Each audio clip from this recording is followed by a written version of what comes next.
Natalie Carter never imagined that she would be signing divorce papers while carrying the child of the man she once believed was her forever. Yet here she stood, a manila folder in hand, awaiting her husband's return. After a night with his mistress, billionaire husband Grayson Carter had yet again indulged in the excesses that came so easily to him. A self-made millionaire, he was a powerful force in Los Angeles' elite business circles, straddling the fine line between ambition and temptation. Outside, the pre-dawn sky churned with heavy storm clouds, mirroring the turbulence in Natalie's heart.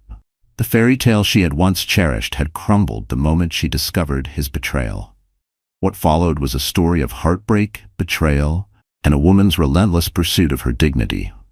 Natalie had always dreamed of a beautiful life, ever since she was a small-town girl growing up in Oregon. Her world had been simple: weekend barbecues, town festivals, and quiet walks along tree-lined streets.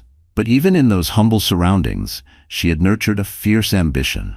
Determined to create a future for herself, she earned a scholarship to a prestigious university and moved to the bustling city of Los Angeles. It was during her junior year, at an exclusive charity gala, that she first met Grayson Carter. Back then, he was a rising entrepreneur, already making waves in the cutthroat world of high-end real estate. Natalie, volunteering at the event as part of a student program, wasn't part of the city's elite, but something about her caught his eye. Grayson had a presence that couldn't be ignored. His confidence was effortless, his sharp intelligence undeniable. The way he carried himself, the way he spoke, the way he could command attention in a crowded room, it was magnetic. Their romance took off like wildfire. That first year was a whirlwind of candlelit dinners, spontaneous weekend getaways to Malibu, and whispered conversations under city lights. By the time Grayson closed his first multi-million-dollar deal in Beverly Hills, Natalie was at his side, his unwavering partner. She provided the quiet stability that balanced his relentless drive. But even then, the warning signs had been there. Grayson craved the spotlight. He thrived on admiration, the rush of being the most powerful man in the room. His nights were spent at exclusive clubs, rubbing elbows with investors and celebrities, and sometimes coming home with the faint scent of perfume that wasn't hers. Natalie had convinced herself it was just business, that the long hours and secretive phone calls were part of the world he lived in. But as she clutched the divorce papers, she realized she had been lying to herself for far too long. Grayson thrived in a world of power, wealth, and excess. He wooed investors over top-shelf whiskey, attended exclusive galas that stretched into the early hours, and lived for the thrill of closing multi-million-dollar deals. He insisted that networking was essential, that his late nights and whispered phone calls were just the price of success. Natalie had tried to believe him. She wanted to trust that her billionaire husband's relentless ambition was simply part of his nature. But deep down, doubt festered. She had ignored the way his cologne sometimes mixed with unfamiliar traces of expensive perfume. She had dismissed the hurried texts he sent when he thought she wasn't looking. But the whispers at high-profile charity events were harder to ignore. Strangers, women, exchanged knowing glances when she passed, their hushed conversations stopping just as she came into earshot. Still, she had pushed it all aside, focusing on the life they had built. Their wedding had been the kind that made headlines, a grand affair at an oceanfront estate in Malibu, complete with designer gowns, champagne towers, and magazine covers hailing them as the city's power couple. Their honeymoon in Santorini had been equally extravagant, a promise of forever. But forever was crumbling. Grayson's late nights became the norm. The phone calls were no longer hushed but unapologetic. The lies, once carefully crafted, now felt like afterthoughts. Now Natalie sat alone in their penthouse, her 5-month pregnant belly cradled in her hands as the city pulsed beneath her. From the floor-to-ceiling windows, Los Angeles glittered, its light stretching far beyond the Hollywood Hills, the Pacific Ocean shimmering in the distance. It was a breathtaking view, but all it did was magnify her loneliness. The clock neared midnight. He wasn't home. Again. Her best friend, Lily Chang, had called earlier, her voice laced with concern. "Do you think he's okay?" she had asked cautiously, though they both knew what she meant. "Or is he just out again?" Natalie had forced a chuckle, masking the ache in her chest. He's fine, probably in some last-minute meeting with a new investor. But the lie tasted bitter. Because Lily's question had only confirmed what Natalie feared the most. She had spent years pretending the rumors weren't real, that the world wasn't seeing what she refused to admit. But as she sat in the silence of their luxury penthouse, waiting for a husband who had once promised to cherish her, she realized something. She wasn't waiting for Grayson. She was waiting for the truth. The memory surfaced like a sharp blade. 2 months ago, Grayson had stumbled in at nearly 3 in the morning, his suit wrinkled, his tie loosened. He reeked of perfume she didn't own. When she confronted him, his response had been swift and dismissive. This is how deals get done, Nat. Don't be paranoid. She had let it go, told herself it wasn't worth a fight. But deep down, she knew she was lying to herself. Her phone vibrated on the glass coffee table, yanking her back to the present. She grabbed it, half hoping it was him, some weak explanation that would buy him time. But the name on the screen made her stomach tighten. Lily. She hesitated before opening the message. Saw Grayson at Eden Lounge. Not an investor. Be careful. Her hands shook. Lily wasn't one to gossip. If she was sending this, it was because she needed Natalie to see the truth before it destroyed her completely. The baby shifted inside her, pressing against her ribs. As if it knew, as if it was telling her this couldn't continue. A lump swelled in her throat. This has to end.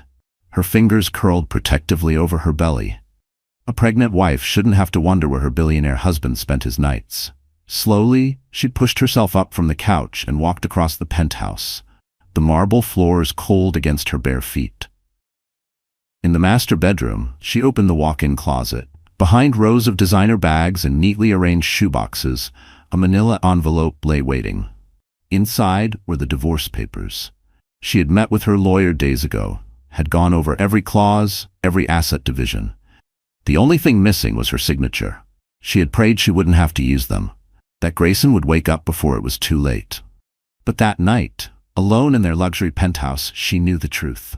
At exactly 3:17 a.m., the private elevator hummed softly, the sound of his arrival. Grayson stepped into the dim foyer, the chandelier casting fractured light across the room. He swayed slightly, running a hand through his hair, his navy suit still crisp, but his expression exhausted. The faint scent of gardenia clung to him. Not hers. He loosened his tie and slipped off his shoes, but when he turned toward the living room, he froze. Natalie stood in the shadows near the grand piano, arms wrapped around herself, her expression unreadable. His polished facade cracked, just for a second. Natalie, he said cautiously, why are you still up? She didn't answer right away. In the soft glow of the city lights, he finally saw the exhaustion on her face, the way she cradled her belly like a shield. A reminder of the child he had claimed to want so badly, even as he had risked losing everything. She hadn't slept. Not really. The hours had crawled by as she sat in the dimly lit penthouse, waiting. Her billionaire husband had lost himself in the arms of another woman, and she had spent the night alone, carrying his child. When Grayson finally walked in, Natalie felt her pulse hammer in her ears. I was worried about you, she said, her voice clipped, her warmth absent. She stood in her robe and slippers, arms folded, her posture rigid like she was bracing for war. Grayson exhaled, slipping into his usual charm like a well-worn suit. Sweetheart, business runs late. You didn't have to wait up. A bitter laugh nearly escaped her lips. Did he really think she was that naive? Who was she? The words sliced through the space between them, sharp and unforgiving. Grayson's confident expression flickered, just for a second. What are you talking about? She stepped closer, her gaze never leaving his. Don't lie to me. Her voice trembled, not with fear, but with restrained fury. I can smell her perfume. I can see the lipstick on your collar. His mouth opened, probably to offer some half-baked excuse, but one look at her, at the raw devastation in her eyes, and he hesitated. The image of Eden Lounge crashed into his mind. The champagne, the stolen glances, the whispered promises he had no intention of keeping. For the first time he realized there was no talking his way out of this. Natalie saw it too. His silence was louder than any confession, her shoulders squared, her lips pressing into a thin line. We're done, Grayson. His name sounded foreign in her mouth, not like a husband's name. Not anymore. A sharp breath left her as she turned, walking toward the kitchen counter. The weight of the moment pressed against her chest, but she refused to falter. Grayson's stomach twisted as he followed her gaze to the folder lying on the marble countertop. Legal documents. The words "petition for divorce" were printed in stark black ink. His chest tightened. He had expected this day might come eventually. But not now. Not like this. Her fingers trembled as she held the papers out to him. The silence stretched between them, thick and suffocating. "This wasn't just another mistake," Natalie said, her voice barely above a whisper. "This is the moment you lost me." Grayson stared at the folder, feeling the full weight of his choices crush him like an avalanche. "Natalie, wait." His voice cracked, desperate now. "Let's talk." But she had already made up her mind. "We can fix this, Natalie. Don't do anything rash." Grayson's voice was raw, edged with desperation, but she didn't flinch. Rash. She let the word linger between them like a bitter taste. "I've tolerated your lies for months, maybe years." Her voice was steady, but her fingers curled against her belly, as if shielding their child from the storm unraveling between them. "I gave you the benefit of the doubt over and over again." She had loved him enough to excuse the late nights, the lipstick stains, the unanswered calls. But love wasn't enough anymore. Grayson's chest tightened as he took in the sight of her. His pregnant wife standing in their luxury penthouse, staring at him as if he were a stranger. He had spent years building an empire from nothing, coming from a modest background and clawing his way to the top of Los Angeles' elite. But somewhere along the way, in the pursuit of power, he had lost sight of what mattered. He took a hesitant step forward, reaching for her, but she recoiled. An unspoken barrier had formed between them, one he knew he might never be able to break. "We can go to therapy," he said, his voice cracking. "Lily mentioned Dr. Carter. She's helped couples before." A sharp, humorless laugh escaped her lips. "It's too late." Her eyes, usually so full of warmth, held nothing but quiet devastation. "You think I haven't asked for these things before? That I didn't beg you to let me in? You brushed me off every single time." The weight of his failures crushed him. He could still remember the countless nights she had waited up for him, hoping he'd come home before sunrise. He had seen the silent pain in her eyes, but convinced himself that his excuses were enough. She turned away, walking toward the kitchen counter where the divorce papers lay. With trembling fingers, she flipped through the pages, stopping at the section that divided their assets and outlined custody rights for the baby. She inhaled sharply. "Sign it. Don't sign it. I don't care," she said, her voice barely above a whisper. "But I'm filing for divorce." Grayson's mind reeled. He saw it all, the headlines, the business fallout, the whispers at every event. A scandal, a public disgrace. But worse than all of that was the woman he had built a life with standing before him, ready to walk away forever. And the worst part? He knew he had no one to blame but himself.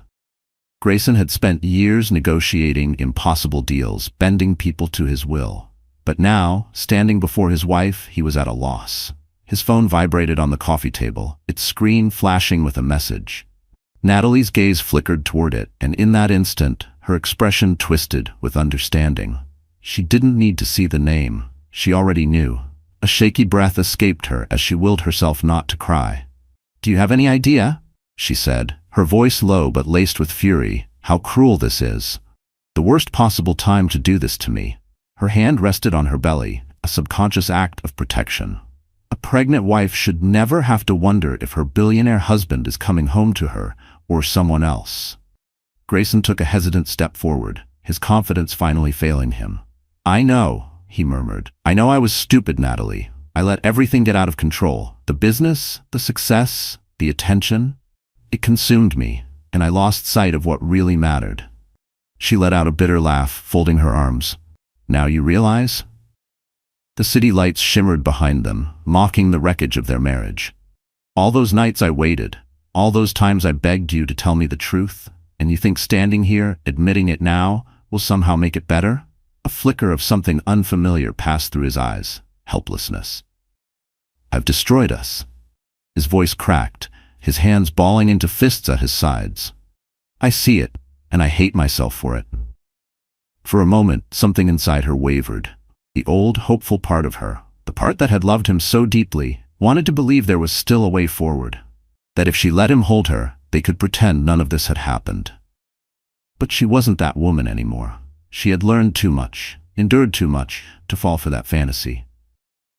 With a calm she barely felt, she straightened her shoulders. "I don't have any illusions left, Grayson. We're done." The words struck like a final blow. He deflated, his chest rising and falling as if the air had been sucked from his lungs. The penthouse, once their sanctuary, felt like a hollow monument to everything they had lost. The designer furniture, the artwork, the panoramic skyline, it all bore silent witness to their downfall. Without another word, Natalie reached for the divorce papers and closed the folder. Tomorrow, she would take them to her lawyer. She would finalize them. And for the first time in years, she would walk into a future without him. Grayson had finally disappeared into the guest bedroom, though Natalie doubted he had slept any more than she had. By 5 a.m., she had abandoned any hope of rest. Standing by the penthouse's floor-to-ceiling windows, she watched as dawn painted the Los Angeles skyline in soft pinks and golds. The city moved on, oblivious to the wreckage of her marriage. She pressed a protective hand against her belly. Her child would not inherit her sorrow. The weight of the manila folder on the kitchen counter seemed heavier than it was. Every page inside it symbolized the end of everything she had once dreamed of. By mid-morning, she had packed an overnight bag and called a car service. She needed distance, a place where Grayson's presence didn't suffocate her, where she could think clearly. Lily's apartment was nothing like the sterile luxury of the penthouse. But as soon as her friend opened the door, Natalie felt something she hadn't in months: warmth. "Oh, Nat," Lily whispered, pulling her into a tight embrace. The concern in her voice nearly shattered what little composure Natalie had left. The cozy space was cluttered with books, old photographs, and postcards from Lily's travels, so different from the cold perfection she had just left behind. She sank onto the worn-out couch, inhaling shakily. "I couldn't stay there," she admitted, her voice barely above a whisper. "I filed for divorce, or at least she would." The papers were ready, waiting for her signature. Lily sat beside her, squeezing her hand. Finally. The word stung, but not because it was cruel. It was true. "I know it hurts," Lily continued gently. "But Nat, you've been hurting for so long. You deserve better, and your baby deserves better." A single tear escaped down Natalie's cheek. "I wanted to believe he could change," she admitted, voice trembling. "That we could be happy. But every time I gave him another chance, he broke that trust all over again." She had spent years standing by her billionaire husband, excusing the late nights, the secrecy, the coldness. She had convinced herself she could love him enough to fix what was broken, but some things couldn't be fixed. Lily nodded, her expression knowing. She had been there through it all. The whispered suspicions, the excuses, the slow unraveling. Natalie wiped her face, inhaling deeply. "I need to protect my baby. That's all that matters now."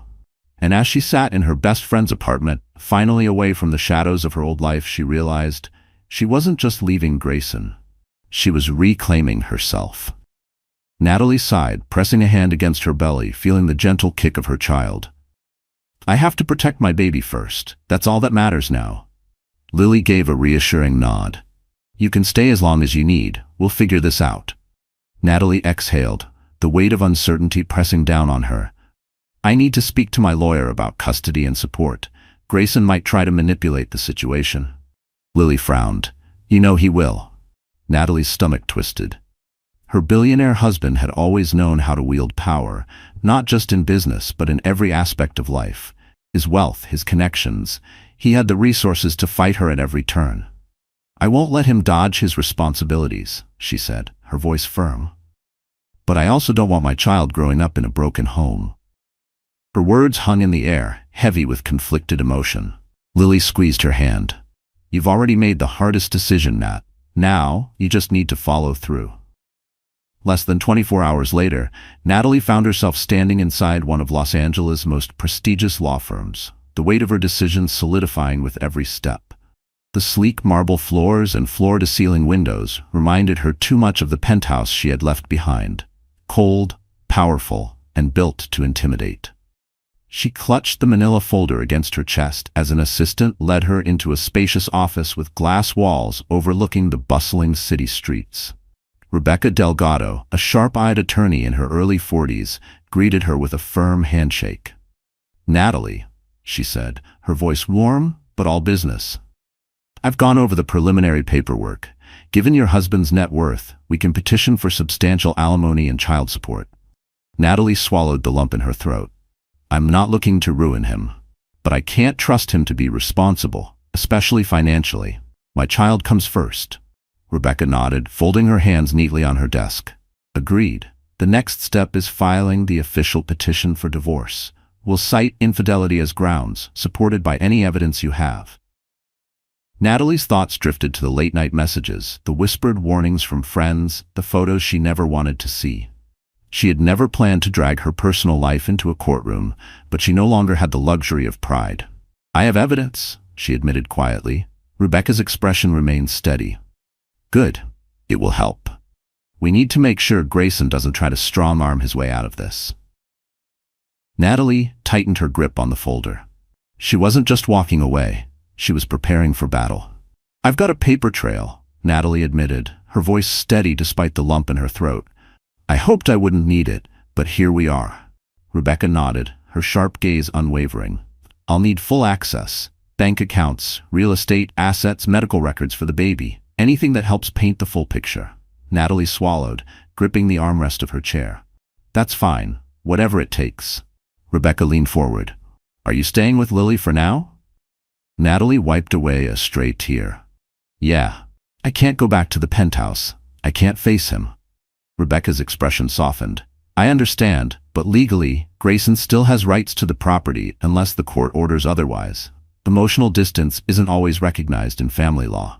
The weight of the legal battle settled deeper onto Natalie's shoulders. "So, what do I do first?" she asked. "We file for temporary spousal support and request exclusive occupancy of the penthouse," Rebecca explained. "Given that you're pregnant, we can argue that stability is essential for your well-being. Courts take these factors seriously." Natalie exhaled, her fingers tightening around the manila folder. "All right," she said finally. "Let's do it." She signed the retainer agreement and handed over the official divorce petition. A wave of mixed emotions washed over her: relief, fear, uncertainty. One thing was certain: she was stepping into a war zone, but this time she wasn't defenseless. Meanwhile, back at the penthouse, Grayson paced the polished marble floors, his thoughts spiraling. The apartment was eerily silent, every sound amplified: the hum of the air conditioning, the occasional rush of traffic far below. Even the luxury that once felt like his greatest triumph now seemed hollow. His phone sat on the counter, screen dark, betraying him in its quietness. No messages, no calls. Nothing from Natalie. She was really leaving. By midday, the suffocating silence was too much. He grabbed his phone and dialed a number he never thought he'd need: his attorney. Atticus Chambers picked up immediately. "Grayson?" His voice held a note of concern. "I heard you're dealing with some personal issues." Grayson hesitated, his grip tightening on the phone. "I need the best possible defense in a divorce," he admitted, his voice rough. Atticus was silent for a moment, then sighed. "Tell me everything." Grayson turned toward the floor-to-ceiling windows, staring at the endless Los Angeles skyline. He had spent years building an empire, thinking it made him untouchable. But in losing Natalie, he was realizing the truth. He wasn't as powerful as he thought. Grayson exhaled, his grip tightening on his phone. "Natalie's pregnant, and she's leaving me," he admitted, his voice strained. "I screwed up, Atticus, but I can't lose everything." There was a long silence on the other end of the call. "Is there any chance of salvaging this without going to court? Mediation? Maybe?" Atticus finally asked. Grayson closed his eyes, an image of Natalie's tear-streaked face burning into his mind. "I wish," he muttered, "but she handed me divorce papers, and she's with Delgado's firm. I know they don't back down on spousal support or custody." Atticus sighed. "Then we prepare for the worst and hope for the best. First, I need a full breakdown of your assets. Properties, bank accounts, stock options. If the court thinks you're hiding anything, they'll rule against you fast." Grayson raked a hand through his hair, a bitter laugh escaping. How many times had he bragged about having his empire in perfect order? Now, it all felt like it was slipping through his fingers. "I'll send you everything," he said tightly. Atticus hesitated. "Be ready for a fight. If there's documented evidence of infidelity, it'll factor into the judge's decision on alimony and custody. The word custody made something twist painfully in Grayson's chest. He hadn't even been there for the last sonogram. Instead, he'd been at Eden Lounge, drinking overpriced whiskey with a woman whose name he barely remembered. Guilt slammed into him like a freight train. "I'll do whatever it takes," he murmured, jaw clenching. "I won't let her think I don't care." When the call ended, the penthouse felt eerily silent, as though the walls themselves condemned him. His eyes drifted toward his phone where Natalie's contact photo stared back at him. A snapshot of her laughing on a beach vacation, the sun glowing on her skin. With trembling fingers, he typed out a message. "I'm sorry. I'm here. Please let me be part of the baby's life." He pressed send, knowing it wasn't enough. At Lily's apartment, Natalie sat at the kitchen table, sipping lukewarm tea. Her phone buzzed and her heart lurched. She picked it up, scanning the message. A mix of emotions churned inside her. Anger, sadness, an odd flicker of something close to sympathy. Grayson's words looked desperate, but she had seen that desperation before. It had never stopped him from making the same mistakes. She carefully placed the phone face down, exhaling. Some wounds couldn't be undone with a text. Natalie placed the phone face down on the table, deciding not to respond. Lily stirred oatmeal at the stove, glancing over her shoulder. "He's not giving up, is he?" Natalie shook her head, rubbing her temples. "He says he's sorry, that he wants to be involved, but I don't know if I can trust that anymore." She let out a heavy breath. "I'm so tired, Lily." Her best friend abandoned the stove, wrapping her in a warm embrace. "It's okay to feel that way," Lily murmured. Natalie rested a hand on her belly, feeling the reassuring flutter of life within her. It was strange how pregnancy could awaken such fierce protectiveness. She wasn't just making decisions for herself anymore. Every step she took now would shape the future of her child. She inhaled deeply. "Rebecca says the next step is formally serving Grayson the papers. She also mentioned a restraining order if he refuses to accept it." Lily's brows knitted together. "Do you think he'd ever go that far?" Natalie hesitated. Grayson had never laid a hand on her, but she'd seen flashes of his temper in high-stakes business deals. He didn't like losing. He didn't like feeling out of control. "I hope not," she admitted, "but I've seen how ruthless he can be in negotiations. This might be no different." A heavy silence settled between them, broken only by the faint sounds of traffic outside. The world carried on at its relentless pace, oblivious to the storm brewing in Natalie's life. Lily sat across from her.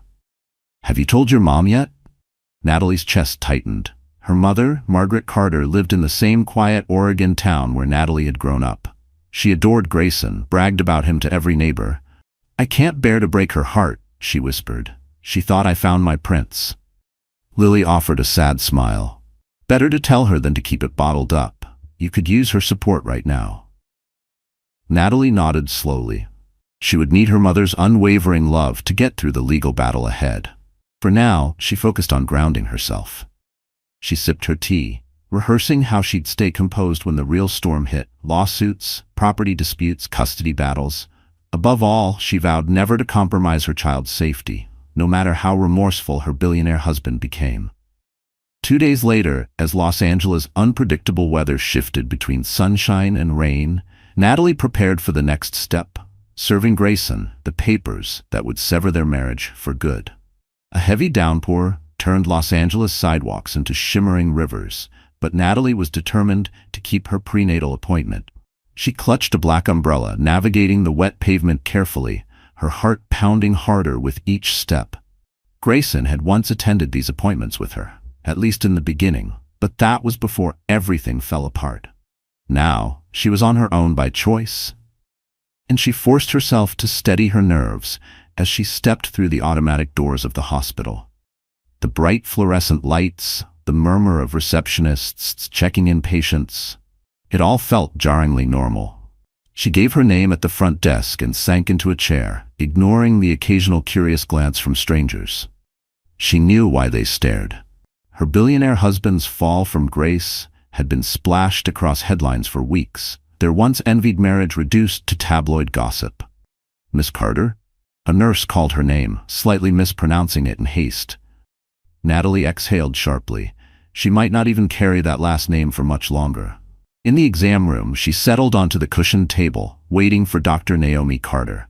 The familiar setting should have been comforting, but today it only amplified her loneliness. The door swung open. Natalie's stomach dropped as Grayson stepped inside behind Dr. Carter. "I apologize for the surprise," the doctor said, her voice professional but kind. "Mr. Carter insisted on attending today's appointment. He said you might have forgotten to inform me otherwise." Natalie's pulse quickened. She swallowed the initial shock, forcing herself to remain calm. Grayson stood in the doorway, drenched from the rain, his suit slightly disheveled, an unusual sight for a man who prided himself on perfection. His blue eyes, once so confident, were pleading. "I just wanted to make sure everything's okay with the baby," he said softly. "Please let me stay. I won't argue, I promise." A storm of emotions crashed into her, fury at his audacity, resentment for showing up unannounced, inserting himself back into her life. And yet, a tiny flicker of something else, a distant memory of how excited he had once been, eagerly awaiting their first ultrasound. She met Dr. Carter's gaze, uncertain. "It's entirely up to you," the doctor said gently. "I can ask him to leave if you prefer." Natalie's heart pounded in her chest. She inhaled sharply, then gave a small, reluctant nod. "He can stay," she murmured, her voice tight. Grayson exhaled in visible relief and took a seat near the exam table, folding his hands in his lap. Dr. Carter proceeded with the routine checks, measuring Natalie's belly, as Grayson sat silently, watching the life they had created. Dr. Carter checked Natalie's blood pressure, asked about any discomfort, and noted updates in her file. Throughout it all, Grayson remained uncharacteristically silent. His gaze flicked between Natalie's face and the fetal heartbeat monitor, his usual confidence replaced with something unfamiliar: vulnerability. Then, the room filled with the rhythmic whooshing of their baby's heartbeat. Natalie's throat tightened. No matter how much betrayal stood between them, this was their child, and the sound was undeniable proof of the life growing inside her. She glanced at Grayson. His eyes glistened, and for a brief moment she saw it. A flicker of paternal joy, of what might have been if things had been different. But as soon as the exam ended, her resolve returned. She pulled her coat tighter around her, preparing to leave as quickly as possible. Grayson had intruded on her space, and no matter how genuine his remorse seemed, she refused to let him pull her back into his orbit. Dr. Carter offered a polite nod before stepping out, leaving them alone. Natalie swung her legs off the exam table, moving swiftly toward the door, but Grayson blocked her path. Not aggressively, just enough to signal he wasn't ready to let her go. "Thank you for letting me stay," he said, his voice low, as if aware of the bustling hallway outside. "I know you didn't have to." She avoided his gaze, adjusting the zipper of her coat instead. The tension in the room was suffocating. "Don't read too much into it," she said coolly. "I just didn't want a scene." He nodded, a flicker of sorrow passing over his features. "I get it. But Natalie?" He exhaled sharply, searching for the right words. "I'm not fighting you out of anger or revenge. I'm fighting for us because I can't imagine my life without you and our baby." A sharp pang shot through her chest. Her lips parted slightly, her breath unsteady. But then the anger, hot and unforgiving, pushed its way to the surface. "You couldn't imagine life without us?" she repeated, her voice shaking. "Then why did you risk everything for one night with someone else, or however many nights it was?" Grayson flinched. He had never been the type to cower, but in that moment he looked small. "I was weak," he admitted, his voice raw. "It was an ego boost, a stupid, selfish thrill, but I never stopped loving you." Natalie placed a protective hand over her belly. "You have a strange way of showing love, Grayson." She brushed away the tears threatening to spill. "Let's stop pretending you can fix this with an apology and one doctor's appointment. I've already started the divorce process. You'll get the papers soon enough." Grayson's face fell, his damp hair disheveled as he raked a hand through it. Each breath came out unsteady. "What if?" He hesitated, his voice barely above a whisper. "What if we tried counseling? I'll do anything. I'll cut back on work, drop the late nights, shut out the toxic crowd, whatever it takes." Natalie's stomach twisted. Her mind flashed to all the nights she had spent alone in their penthouse, waiting for him to come home. The ignored calls, the hollow apologies in the morning, the way she had convinced herself he would change once the baby arrived. She met his gaze, her voice tight. "I asked for therapy months ago." Grayson swallowed hard. "You laughed, told me we didn't need a stranger telling us how to fix our marriage." His blue eyes glistened with regret. "I was a fool," she exhaled sharply. "You still are if you think I can forget what you did." Brushing past him, she stepped into the bustling hospital corridor. The rhythmic beeping of monitors, the hurried footsteps of nurses, the hushed conversations of anxious families, it all felt painfully normal compared to the emotional storm inside her. Grayson called her name softly, but she didn't turn back. He was no longer part of her decisions. Back at Lily's apartment, Natalie shut herself in the spare bedroom, flipping through the legal documents Rebecca Delgado had sent over. Each page reinforced her reality. A formal petition for divorce, affidavits detailing Grayson's infidelity, financial disclosures mapping out his vast net worth. A lump formed in her throat as she stared at the paperwork. Sorrow, resolve, anxiety. A knock at the door broke her thoughts. Lily peeked inside, her voice full of quiet concern. "Are you okay?" Natalie set the papers aside. "No," she admitted, "but I'm doing what needs to be done." Lily stepped inside, settling beside her on the bed. "I overheard you tell Dr. Carter that Grayson showed up at the appointment. That must have been hard." Natalie nodded, her fingers gripping the hem of her sweater. "He's begging for another chance, saying all the right things, less work, no more late nights. Everything I asked for months ago." Lily sighed. "Some people only realize what they had once it's gone." Natalie let out a quiet, bitter laugh. "He realizes it now, but it's too late. I'm tired." Lily, a pregnant wife, shouldn't have to fight for her billionaire husband's loyalty. Lily wrapped an arm around her, offering silent comfort. For the first time in a long time, Natalie felt at peace with walking away. "You won't be alone in this," Lily assured her. "We'll figure out a plan for you and the baby, I promise." Just as they pulled apart, Natalie's phone vibrated on the table. The caller ID showed a familiar number from her hometown. Her mother. A lump formed in her throat. She had been dreading this conversation. She glanced at Lily, who gave a silent nod of encouragement before she answered. "Hi, Mom," Natalie said, her voice unsteady. Margaret Carter's warm greeting quickly shifted to concern as Natalie hesitated. There was no way to soften the truth. I have something to tell you about me and Grayson."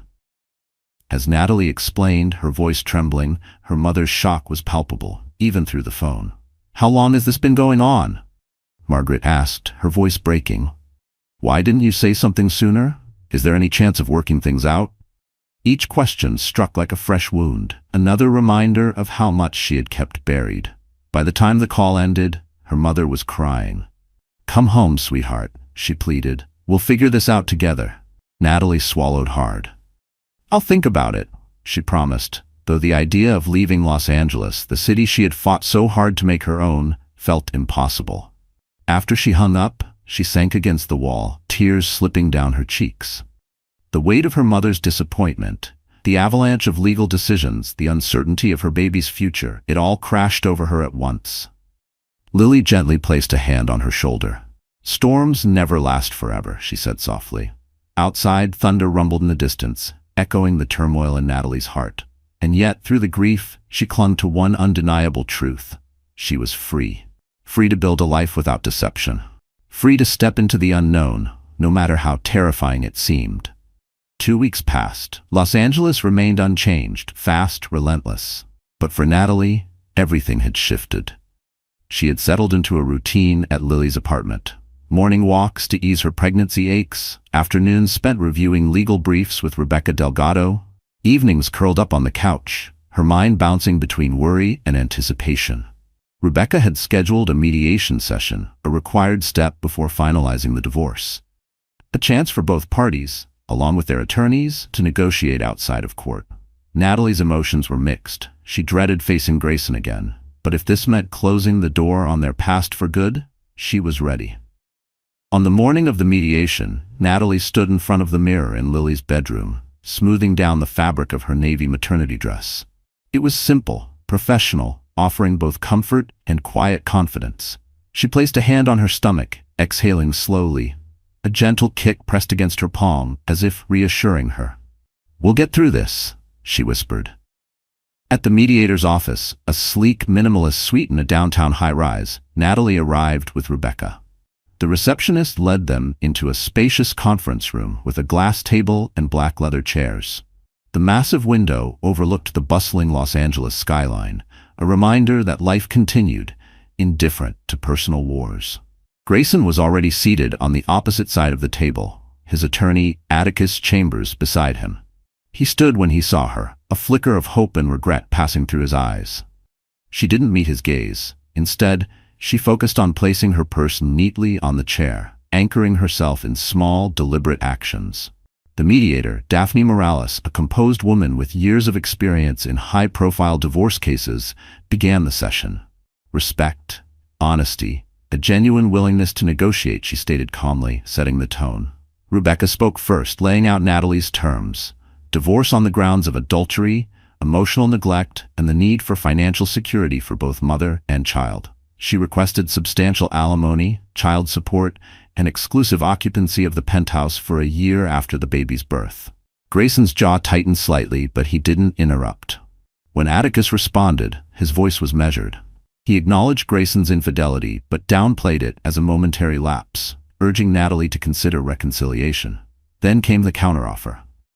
A reduced alimony period, a more modest child support package, and shared custody. The words slammed into Natalie like a physical blow. Shared custody. She pictured a crib in one home, then another. A baby too young to understand why he was being shuffled between two lives.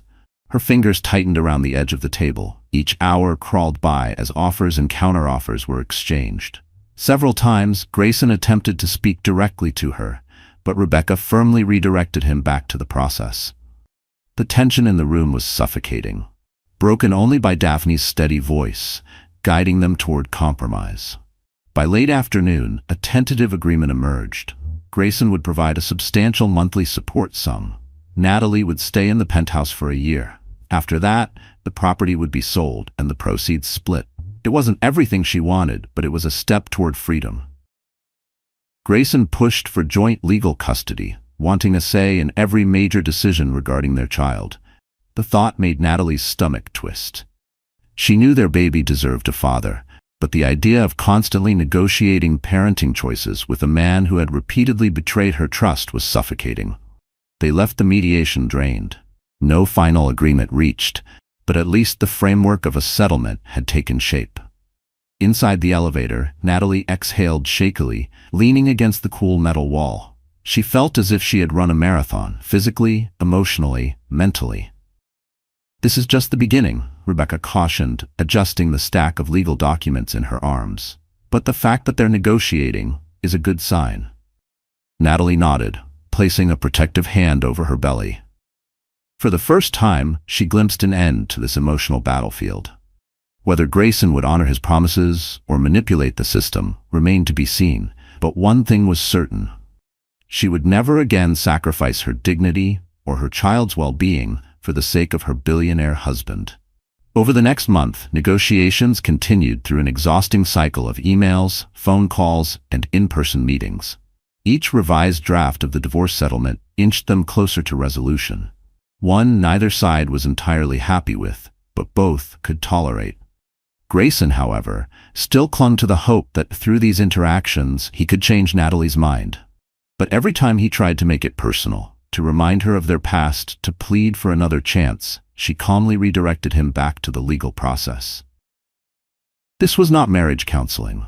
One crisp morning, Rebecca called. "We have a date for the final hearing," she announced. "Next week, we'll go before the judge and finalize everything." Natalie's breath hitched. Relief flooded her. Soon, the limbo of her failing marriage would be over. Yet, deep down, a familiar sadness bloomed. This wasn't how she had pictured her family's story. She had never imagined being pregnant, alone, negotiating custody and property settlements. But sorrow didn't change necessity. She needed to protect her child from a toxic cycle of broken promises. The morning of the hearing arrived, gray and drizzly. Natalie dressed carefully, choosing a black maternity dress that was both elegant and strong. She wanted to look composed, to exude quiet resilience before the court. Lily accompanied her, offering silent support as they arrived at the courthouse. a towering neoclassical structure with grand columns, its cold facade mirroring the tension in her chest. Inside, the atmosphere was thick with unspoken words. Grayson sat at the opposing table, Atticus beside him, their expressions unreadable. A handful of onlookers, curious bystanders, a couple of reporters, watched intently. The end of her marriage was about to become official, and for the first time, she was truly ready. Reporters lined the courtroom benches, their gazes sharp with anticipation. Natalie took her seat, ignoring the flutter in her stomach, a mixture of nerves and the baby's gentle kicks. The judge entered, and the room rose in unison. What followed was a series of formalities, statements from both attorneys, confirmation of identities, a review of the proposed settlement. Natalie kept her focus on the judge's measured voice, refusing to glance at Grayson. The terms were laid out: alimony, child support, custody rights, property division. A hush fell over the courtroom. The judge turned to Grayson. "Mr. Carter, do you agree to these stipulations?" For a brief moment, fear tightened in Natalie's chest. Would he change his mind? Fight her one last time? Grayson cleared his throat. His blue eyes flickered toward her, full of emotions she didn't have the energy to decipher. "I agree, Your Honor," he said, his voice quiet. The judge nodded, turning to Natalie. "Miss Carter, do you concur with these terms?" She exhaled, relief and heartbreak tangling inside her. "Yes, Your Honor," she said, her voice steady. "I do." The gavel struck the wood.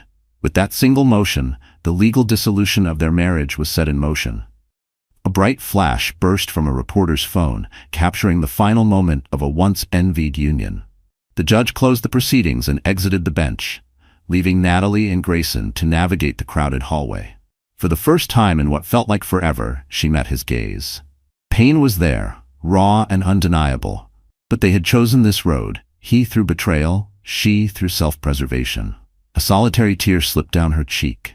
She wiped it away before it could fall. Then, without another word, she turned and walked toward the exit, each step a reclamation of her future. 1 week later, Natalie Carter's divorce was officially recognized by the court. She woke in Lily's apartment to a crisp, sunlit morning, a feeling of finality settling deep in her bones. The burden of the past had lifted. Yes, she was still pregnant. Yes, there were challenges ahead. But for the first time in a long time, she felt something new, possibility. She moved through the apartment, making a simple breakfast of toast and orange juice. Lily had already left for work, leaving behind a handwritten note on the counter. Natalie smiled softly, holding the paper between her fingers. She wasn't just surviving anymore. She was beginning again. A handwritten note of encouragement sat on the kitchen table, left behind by Lily before heading to work. Natalie smiled at her friend's thoughtfulness, then opened her laptop to check emails. The new notification from Rebecca popped up, confirming the final court filing and attaching the signed judgment of divorce. It was done, really done. Her phone buzzed, drawing her attention. A message from Grayson. "I know the marriage is over, but I'd like to be at the next prenatal appointment. Let me know if that's possible." She hesitated, emotions swirling. The settlement had granted him the right to participate in major pregnancy milestones and eventual co-parenting. She could hear the regret in his words, but trust wasn't something that could be rebuilt overnight. After a pause, she typed her reply. "The appointment is next Thursday at 2 p.m. If you want to be there, show up. I won't stop you." She hit send, inhaling deeply. This wasn't about them anymore. It was about their child. If Grayson truly wanted to be involved, she would allow it, but only under her watchful eye. As the afternoon passed, she searched online for apartments closer to her old neighborhood. The divorce settlement had left her financially stable, giving her options. A quiet brownstone in Brooklyn had its appeal, with tree-lined streets and a sense of community that had drawn her in years ago. But then, there was the thought of returning to Oregon, back to her childhood home, a simpler, more peaceful place to raise a baby. For now, she had choices, and that alone was enough. Later that evening, she curled up on the couch, nibbling on fruit slices as she flipped through a baby name book. She traced her fingers over a few names that stood out: Adeline, Sebastian, Eliana, Jude. Each name carried weight, a possible future, a new chapter written on a clean slate. She smiled softly. This child would grow up surrounded by love, free from the shadows of broken promises. A wave of gratitude washed over her. Yes, she had endured betrayal. Yes, she had fought through heartbreak and legal battles, but standing on the other side of it all, she had reclaimed herself. A pregnant wife should never have to rebuild her life after being betrayed by her billionaire husband. But Natalie Carter did. Her story reminds us that even the most dazzling love stories can crumble when built on deception. But resilience? That's what writes a new ending. Thank you for joining Natalie's journey, her fight for dignity, her battle for independence, and her unwavering love for the child she carries. If this story of love, betrayal, and strength resonated with you, support us by liking this video, sharing it with friends who appreciate gripping real-life dramas, and subscribing to our channel. Your engagement helps us bring you more powerful stories. Stay tuned, because every ending is just the beginning of something new.